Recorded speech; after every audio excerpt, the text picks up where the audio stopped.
வணக்கம். தமிழ் ஃபுட் கார்னரில் வாழைத்தண்டு பாசிப்பருப்பு கூட்டு இன்றைக்கி பண்ணலாம். வாழைத்தண்டு வந்து உடம்புக்கு ரொம்ப நல்லது. அடிக்கடி வாழைத்தண்டு சாப்பிட்லாம். இந்த கூட்டு வந்து ரொம்ப நல்லாயிருக்கும். வாங்க எப்படி பண்ணுறதுன்னு பார்க்கலாம்.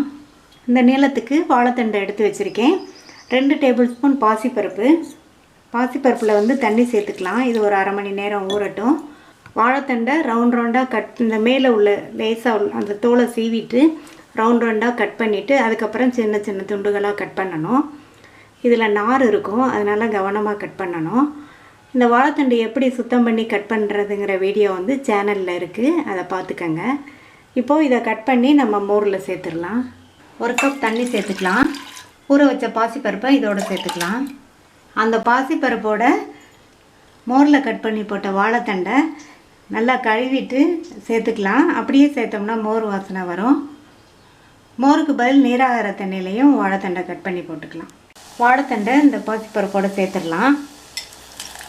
பாசிப்பருப்பை ஊற வைக்காமல் சேர்த்திங்கன்னா பாசிப்பருப்பு கொஞ்சம் வெந்ததுக்கப்புறம் தான் வாழைத்தண்டு சேர்க்கணும். அது கூட ஒரு சின்ன சைஸ் தக்காளி பழம் கட் பண்ணது, கொஞ்சமாக ஒரு 1/4 டீஸ்பூன் மஞ்சள் தூள் நல்லா கலந்து விட்டுட்டு வெந்துட்டுருக்கட்டும். இந்த பாசிப்பருப்பும் கரெக்டாக வெந்துடும், வாழைத்தண்டும் வெந்துடும். வெந்துட்டுருக்கும்போது கொஞ்சமாக மட்டும் சீரகம் சேர்த்துக்கலாம்.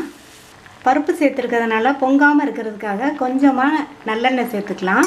ஓப்பன்லேயே வேகட்டும், மூடி போட வேண்டாம். வாழைத்தண்டு வெந்துட்டுருக்கட்டும். கூட்டுக்கு அரைச்சிடலாம்.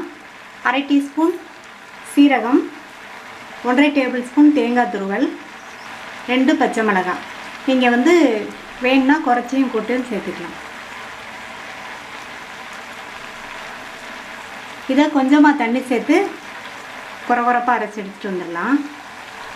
வாழைத்தண்டும் பருப்பு வெந்துருச்சு. தேவையான அளவு உப்பு சேர்த்துக்கலாம். வாழைத்தண்டுக்கு எப்போவுமே உப்பு அதிகமாக இழுக்காது, அதனால் கொஞ்சமாக பார்த்து சேர்த்துக்கணும். இப்போது இதை இறக்கி வச்சிடலாம். கூட்டுக்கு தாளிச்சிடலாம்.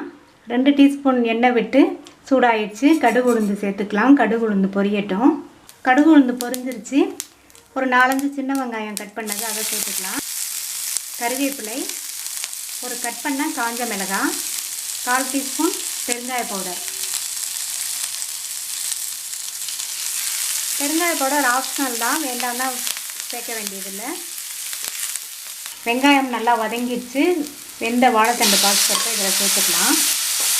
இதை நல்லா கிண்டி விட்டுட்டு அரைச்சி வச்ச தேங்காய் பச்சை மிளகாய் விழுதை சேர்த்துக்கலாம்.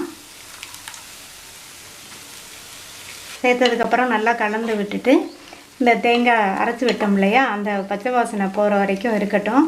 அது ஒரு 2 நிமிஷத்தில் போயிடும். தேங்காய் விழுது சேர்த்ததுக்கப்புறம் ஒரு 1/4 கப் தண்ணி மட்டும் சேர்த்தேன். இப்போ நல்லா ரெடி ஆயிடுச்சு. அந்த தண்ணியும் வற்றிடுச்சு. இந்த அளவு இருக்கட்டும். இது ஆறும்போது கரெக்டாக இருக்கும். வாழைத்தண்டு பாசிப்பருப்பு கூட்டு ரெடி ஆயிடுச்சு. ஸ்டவ் ஆஃப் பண்ணியாச்சு. கடைசியாக கொஞ்சமாக கொத்தமல்லி தழை சேர்த்துக்கலாம். வாழைத்தண்டு பாசிப்பருப்பு கூட்டு ரெடி. இந்த கூட்டு சாம்பார், ரசம், காரக்குழம்பு எல்லாத்துக்கும் சைட் டிஷ்ஷாக வச்சு சாப்பிட்றதுக்கு ரொம்ப நல்லாயிருக்கும். நீங்களும் இதே மாதிரி செஞ்சு பாருங்கள்.